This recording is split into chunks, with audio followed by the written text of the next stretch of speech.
그 이재명 대표 중앙지검에서 기소할 때 그 당시 대장동 사건과 일회 사건에다가 성남지청에서 수사하고 있던 성남 FC 사건을 이송을 받아가지고 세 사건을 합쳐서 법원에 영장을 청구를 했었습니다. 근데 그때 국회에서 체포동의안이 부결됐죠. 결국 이제 성남지청에 있던 성남 FC 사건을 이송받은 것은 제 판단으로는 영장을 청구하기 위해서, 영장 발부받기 위해서 이송받았던 걸로 보여지는데, 어쨌든 체포동의안이 부결된 다음에 그걸 중앙지법에 다 기소를 했습니다.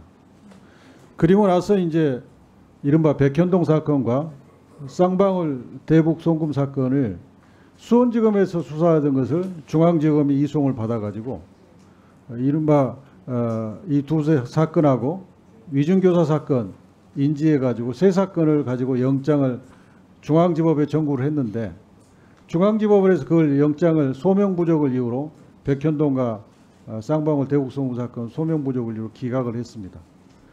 그때 백현동과 위중교사 사건은 중앙지법에 기소를 하고, 다시 쌍방울 대북 송금 사건은 수원지검으로 다시 돌려보냈거든요.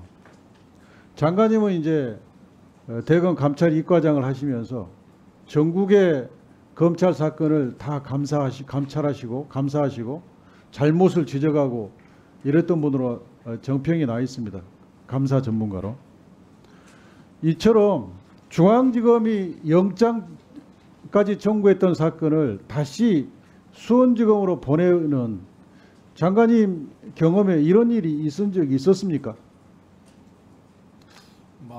영장이 발부가 됐었으면 위원님께서 지금 말씀하시는 그런 부분이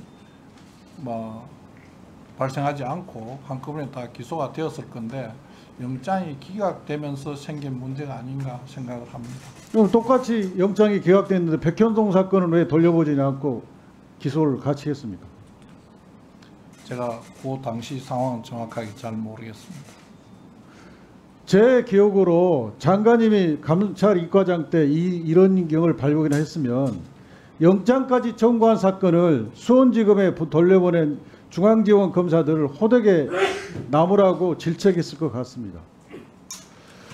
그 동시에 여러 건으로 재판을 받을 때 이제 형을 병합해서 정하는 문제가 발생하는데, 그때 유기지정형이 최고형일 경우에는 2분의 1까지만 가중하는 그런 규정이 있지 않습니까?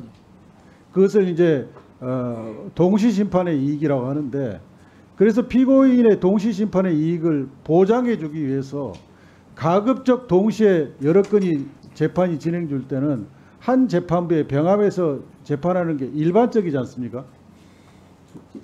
그렇게 볼 수 있을 것 같습니다. 예. 지난번에 우리 전대 법원행정처장님도 그게 일반적이라는 취지로 말씀하셨어요. 그게 원칙인 겁니다. 장관님, 그게 원칙이고 일반적인 모습은 맞죠? 통상적으로는 그럴 거라고 생각합니다. 예.